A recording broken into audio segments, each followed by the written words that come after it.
Queridos irmãos, sejam bem-vindos. Mais uma vez, o Centro Espírita André Luiz vem abraçar, aconchegar a todos. Estamos trazendo mais uma vez palestras. Estamos trazendo mais uma vez momentos de oração, de confraternização espiritual. E nós sentimos já que as vibrações são doces, suaves, são vibrações de cura, já iniciando com esse maravilhoso número artístico que o nosso querido irmão Jorge Luiz e Silvia Lúcia nos trazem. São momentos de vibrações. Já iniciamos assim, queridos irmãos, este nosso encontro. A Casa André Luiz, situada ali no Guará 1, na QE 16, estamos já há 60 anos, integrados como uma célula viva de um trabalho constante. Atualmente, não estamos de forma presencial, mas nem por isso nós estamos, sim, nos mantendo conectados, de forma online, unidos também pelo pensamento, pelo amor indizível e pelas vibrações com as caravanas espirituais que não nos abandonam. Portanto, hoje estamos aqui e pediríamos a todos que, por favor, coloque a sua aguinha ao lado, porque esta água, ela será magnetizada, sim, durante a nossa palestra, as nossas orações. Então, é importante, porque ela se transforma num medicamento miraculoso. A aguinha fluidificada, certo? Doutrina consoladora, essa doutrina espírita. Que maravilha! E para o início do nosso trabalho de hoje, que é uma palestra, nós vamos fazer a nossa oração de abertura. Vamos, nesse instante, queridos irmãos, elevar nossos pensamentos. Vamos vibrar em amor. Vamos agora mentalizar a espiritualidade amiga que chega até nós, até o nosso lar, até os nossos entes queridos, e nos aconchega, nos estende as mãos cheias de eflúvios e nós recebemos um passe espiritual. E como sentimos bem. Estamos aqui participando da certeza que esses momentos são preciosos. Ó Senhor Deus, esteja, ó Senhor Deus, nos enviando os eleitos para que nos assistam neste momento, vibrando assim, com muito amor. Graças a Deus. Iniciando, nós vamos então convidar o nosso querido irmão, que também participa das atividades aqui da Casa André Luiz, o nosso querido Ricardo Walter, que ele nos trará, com certeza, uma mensagem que vai no fundo do nosso coração. Seja bem-vindo, nosso querido Ricardo. A palavra está com você, querido. Obrigada. Olá, meus irmãos. Que alegria poder voltar ao ambiente virtual da Casa de André Luiz para mais uma palestra. Pedimos ao Cristo que nos abençoe, que nos ajude. Hoje falaremos de pensamento e vida. É um tema tão importante que Emmanuel deu a uma de suas obras esse título. E nós escolhemos o primeiro capítulo do livro, ditado pelo benfeitor espiritual, através da psicografia de Francisco Cândido Xavier, o capítulo chamado O Espelho da Vida. Nós selecionamos alguns trechos dos escritos de Emmanuel para que possamos interpretá-lo à luz da doutrina espírita e do Evangelho de Jesus, que permeia toda a nossa existência. Então nós vamos juntos, unidos, irmanados, para darmos conta do recado, de transmitir essa mensagem tão importante.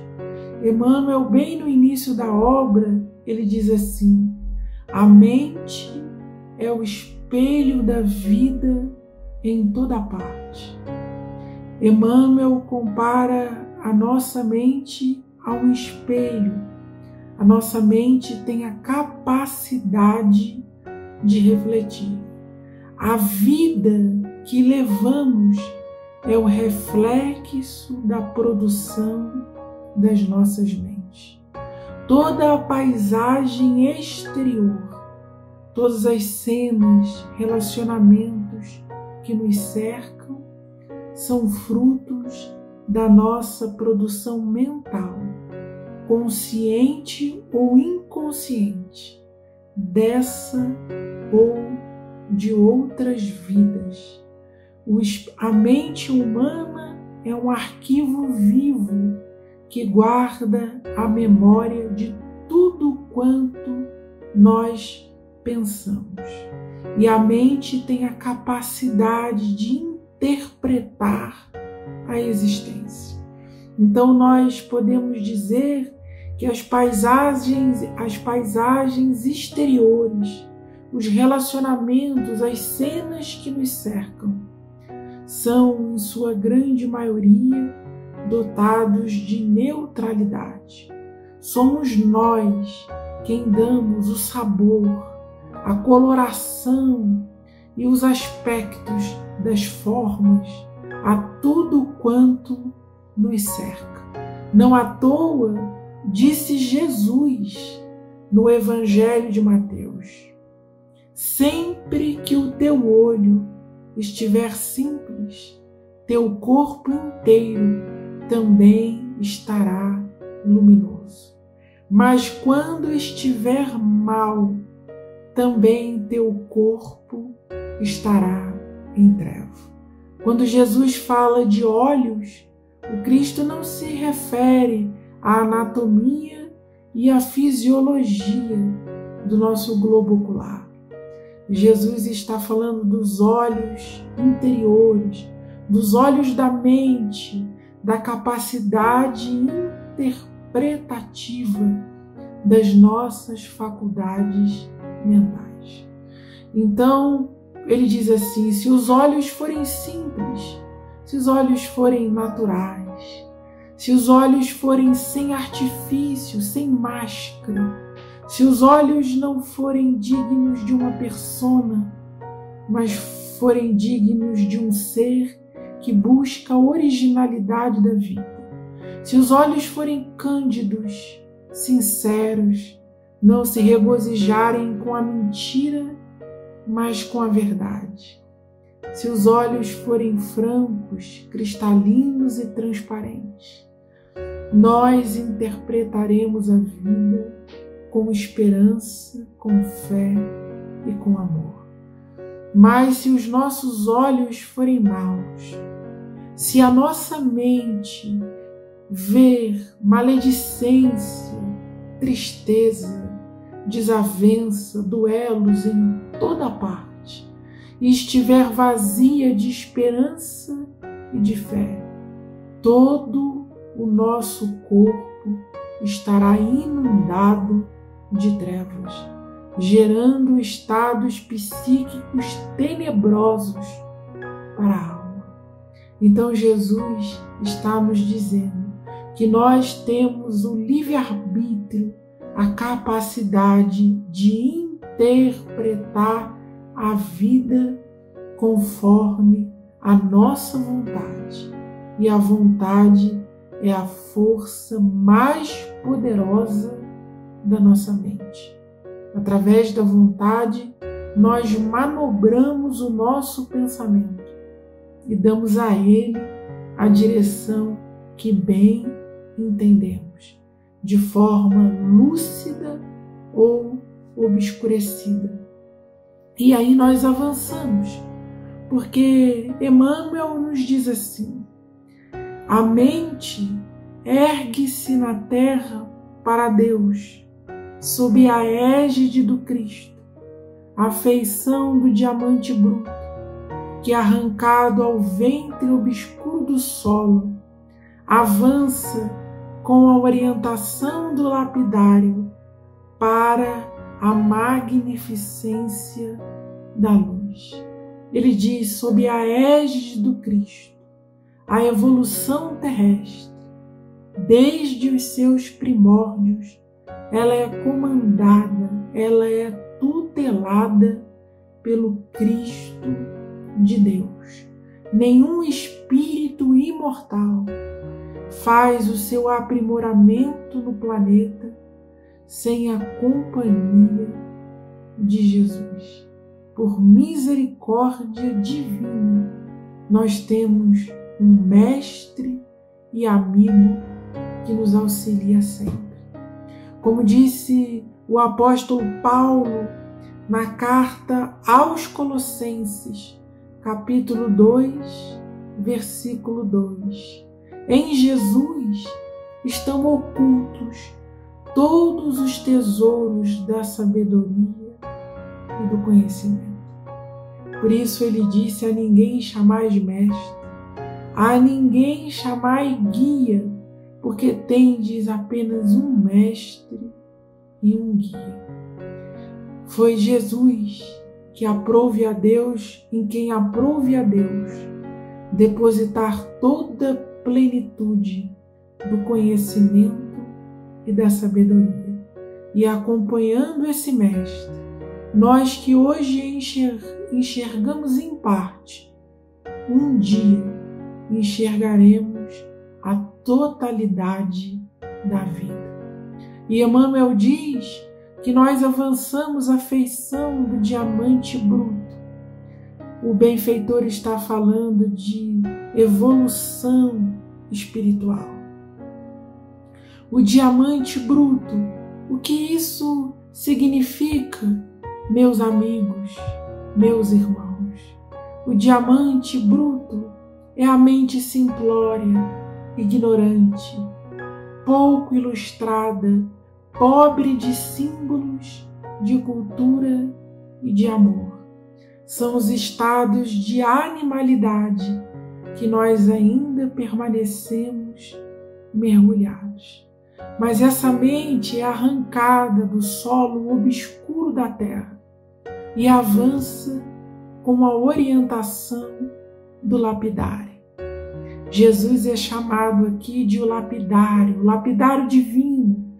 É o livre-arbítrio humano associado ao livre-arbítrio divino. São as bênçãos de Deus sendo derramadas sobre todos os homens. É a evolução sendo guiada dos céus para a terra. Então, meus amigos, que ninguém queira fazer essa jornada sozinho, que ninguém queira fazer essa jornada caminhando apenas com as suas próprias forças. Nós fomos chamados a uma caminhada bonita, de amor e de sabedoria. Nós fomos chamados a uma caminhada bonita, de paz, de alegria e de luz. E nós temos um mestre. Querer caminhar sozinho, fazer esse percurso apenas com as próprias forças, é soberba, é arrogância.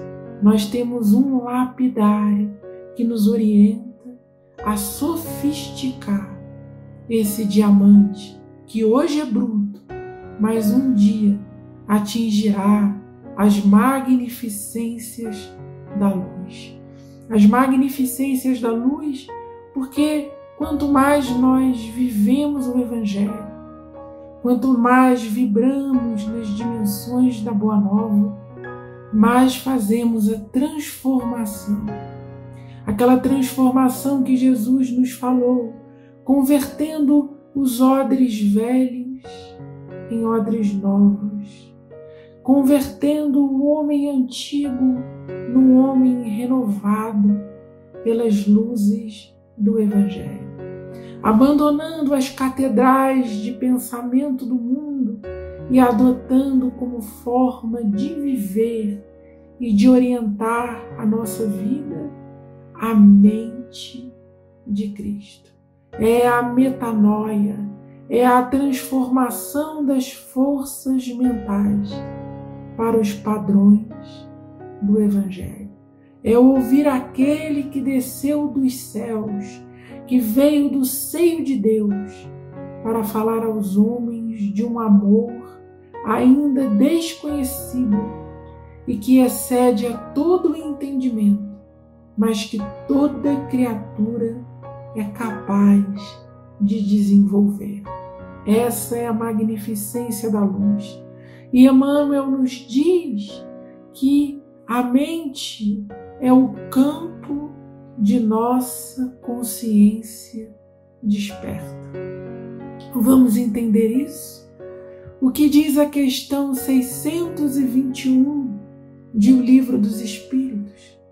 Onde está escrita a lei de Deus? Na consciência. A lei divina encontra-se escrita na consciência do homem. Todas as vezes que o homem, através da filosofia, da ciência e da religião, acredita que a lei divina encontra-se escrita em livros, em tábuas de pedra, em pergaminhos, em folhas de papel, esse homem segue o que Paulo chamou de um ministério da morte, porque ele não percebe que essa lei está escrita nos livros para nos lembrar aquilo que nós esquecemos, mas em verdade, ela está gravada na consciência de cada indivíduo. Já não é mais um ministério de morte, não é mais um ministério exterior, mas o ministério do Espírito, o ministério eterno, a lei do Espírito da vida em Cristo Jesus. E quanto mais acessa a própria consciência, mais o Espírito dilata a sua mente. A mente é a chama da vela em expansão. Quanto maior o combustível, quanto maior os acessos à lei divina, mais essa chama se expande, dilatando-se para a vida e iluminando a existência. É a candeia viva do Evangelho. E quanto maior o estado de consciência que é adquirido através da reforma íntima e do autoconhecimento, mais intenso é o brilho da mente. E André Luiz vai nos falar que vivemos em um reino de ondas e de energias. Quanto mais acessa a lei divina, mais a mente torna-se brilhante, luminescente. A mente vai atingindo a capacidade de produzir ondas curtas e ultracurtas, ondas de coloração violeta, de coloração azul, e dependendo da sublimidade do pensamento, pode ultrapassar o poder de alcance e de penetração dos raios ultravioletas. Assim, por exemplo, se comportam os espíritos superiores. Todavia, quanto maior o nível de inconsciência, quanto menos se transforma, quanto menos se reforma, quanto menos sabe a respeito de si mesmo, mais sombria e opaca é a mente. São colorações vazias de vida, são forças que agridem, que duelam e que estão irmanadas às regiões inferiores da existência. São mentes tristemente umbralinas, porque não conseguem fazer esse mergulho interior de ouvir a voz de Deus no fundo do próprio ser. E nós avançamos compreendendo o que Emmanuel nos escreveu nesse capítulo do livro Pensamento e Vida.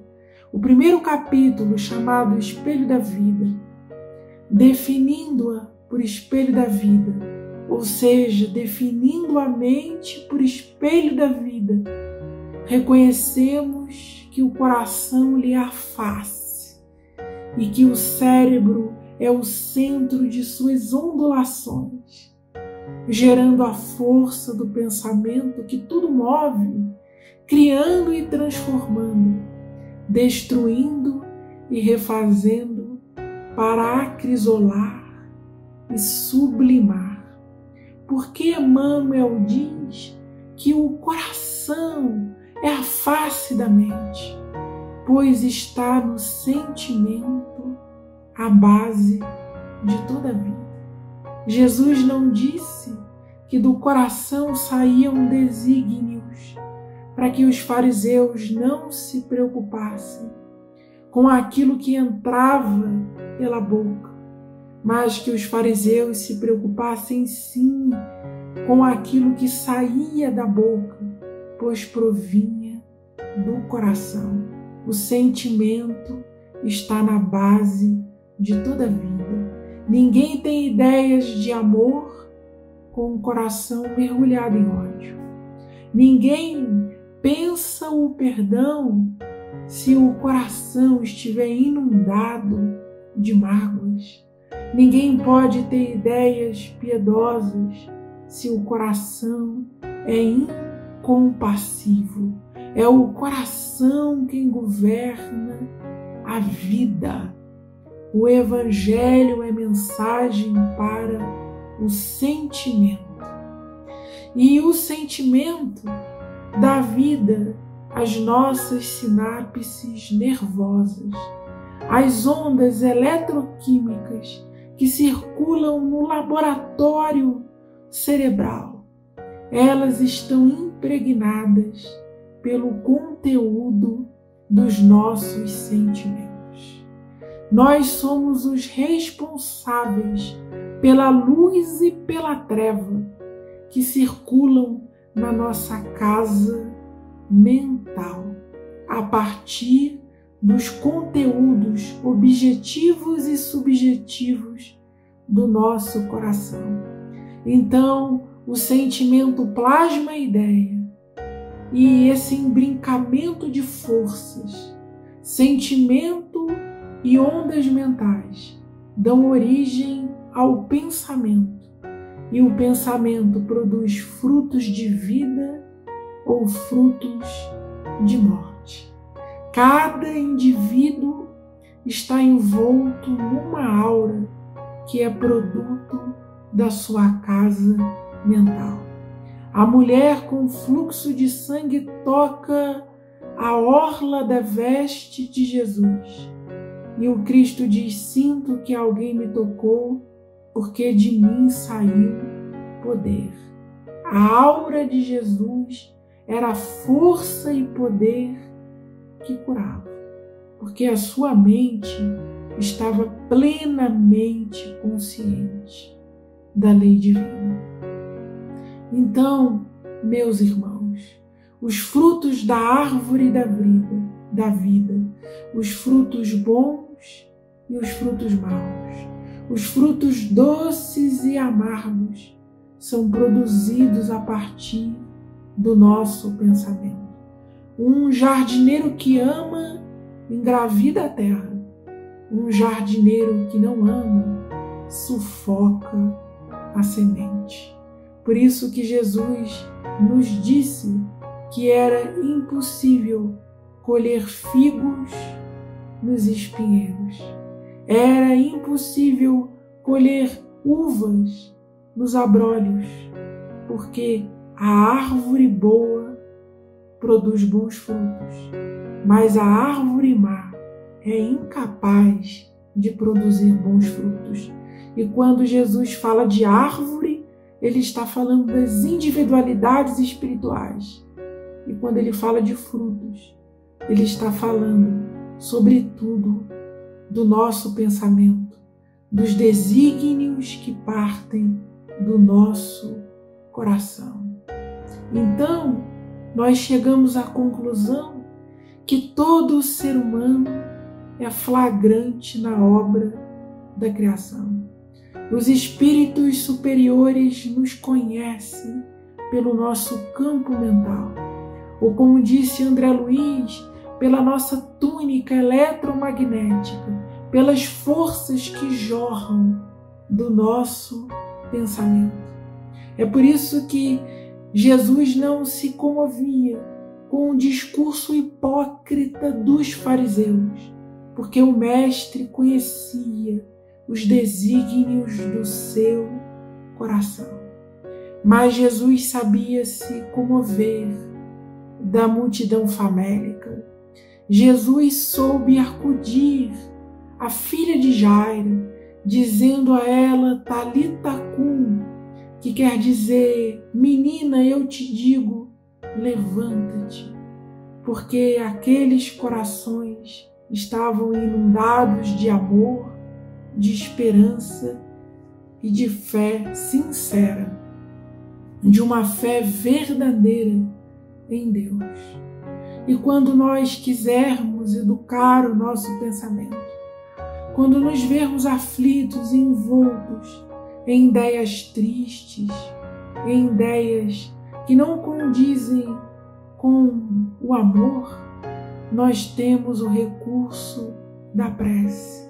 Nos diz o apóstolo Tiago em sua maravilhosa epístola que se nos falta sabedoria, nós devemos pedir ao alto, e assim nós receberemos o que temos pedido.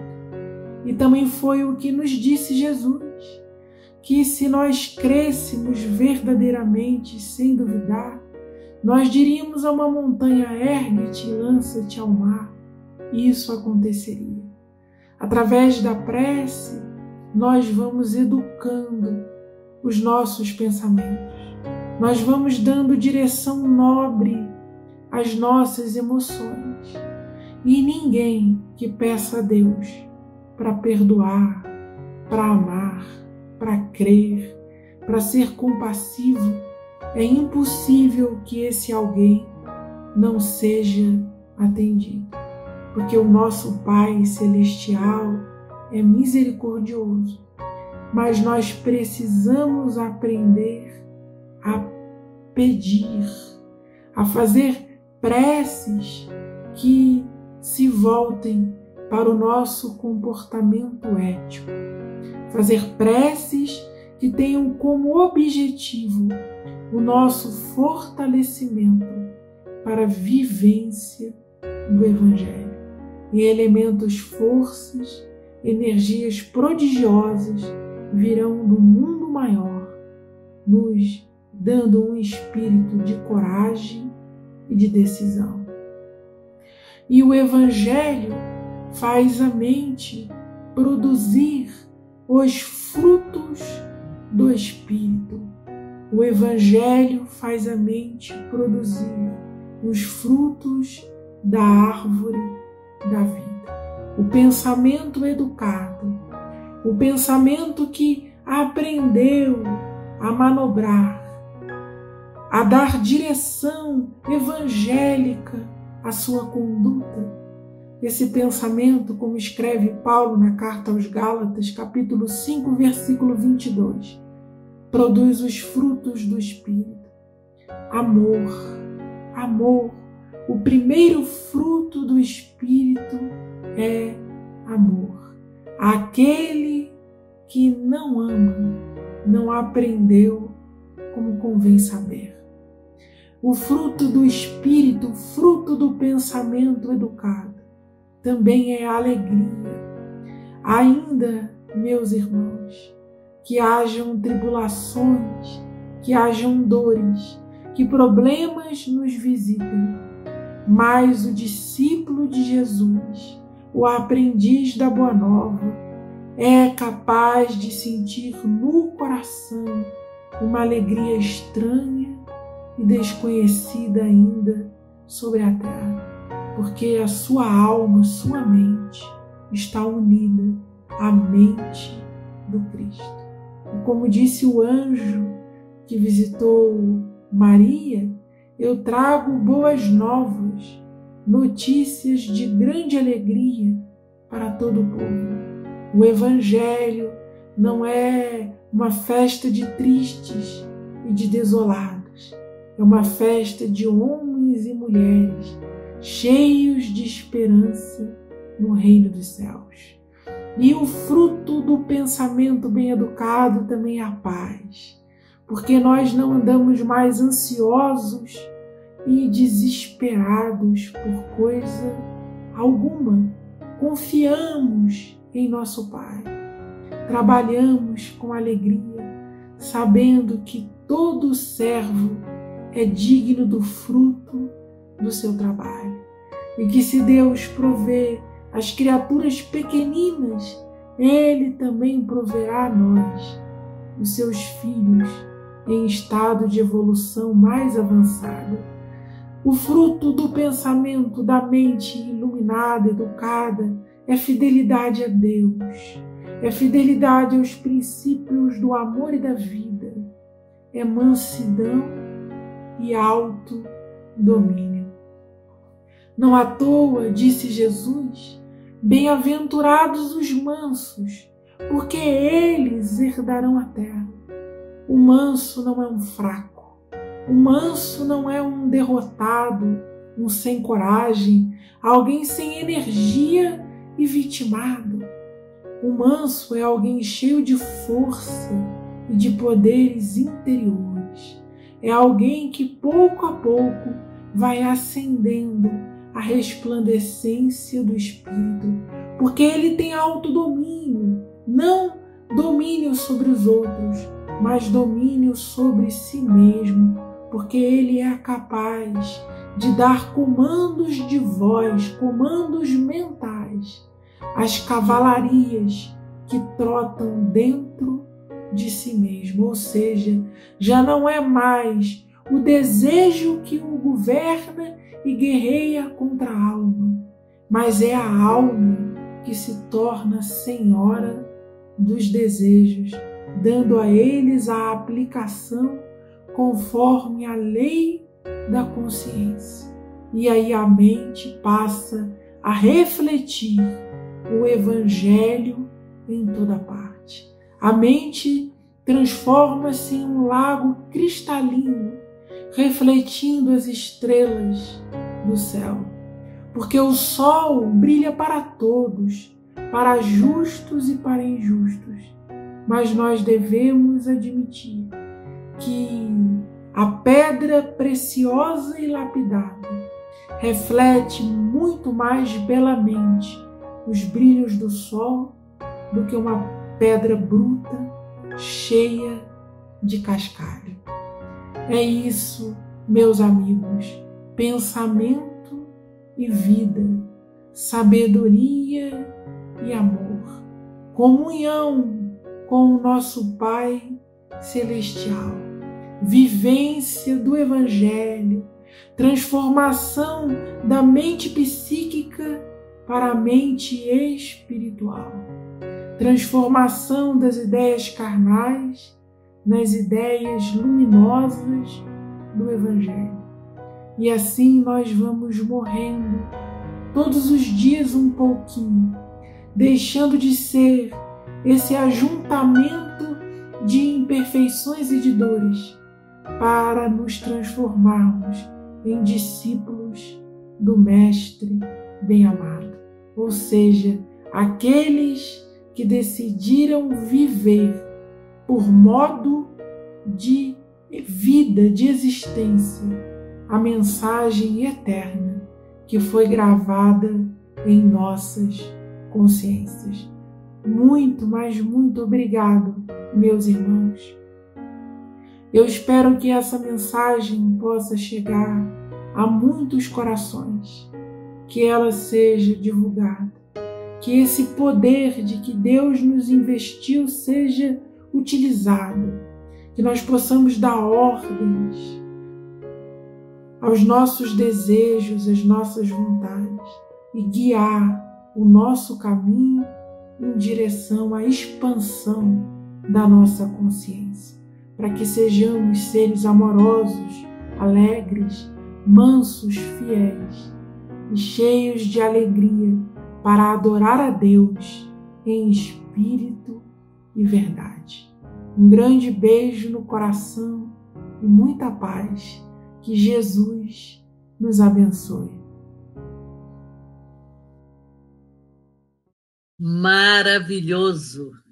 Como é bom nós estarmos assim participando e recebendo os ensinamentos. Maravilhoso!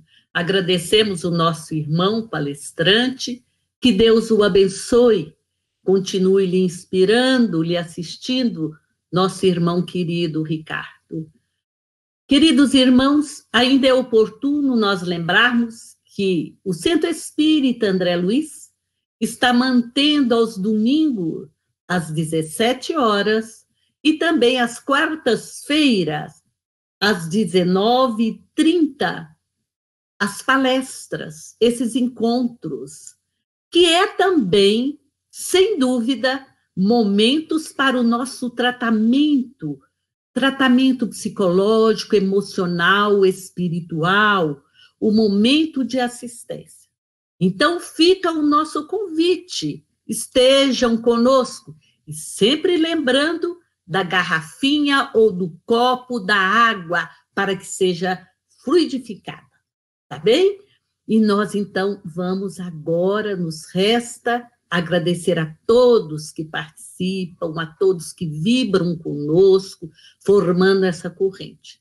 Vamos orar para agradecer e, assim, pedir a quiescência da espiritualidade para encerrarmos, neste momento, este nosso encontro.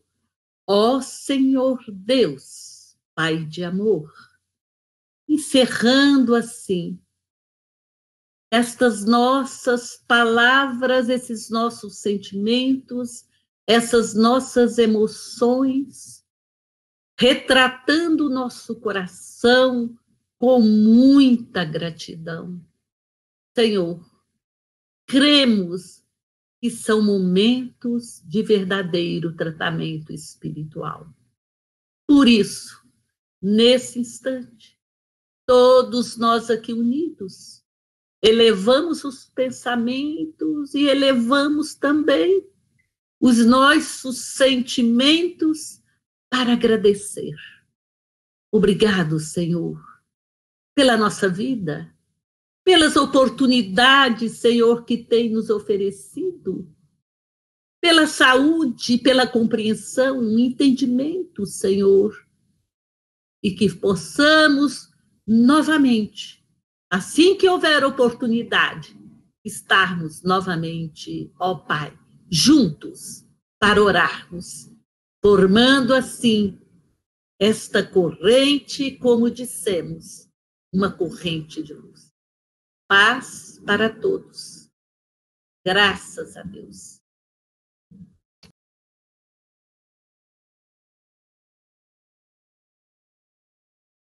Olá, amigos do Centro Espírita André Luiz. O CEAL agradece àqueles que deram a sua contribuição para que a obra de ampliação do espaço físico fosse executada. Solicitamos que os nossos colaboradores continuem nos apoiando para que possamos cumprir nossos compromissos com os salários dos funcionários que cuidam da manutenção e segurança da nossa casa e também as despesas com água, energia elétrica, material de limpeza e etc. As doações podem ser de qualquer valor e podem ser via conta bancária ou na secretaria pela manhã. Mais informações no nosso site www.cealdf.org.br. O CEAL conta com a sua contribuição.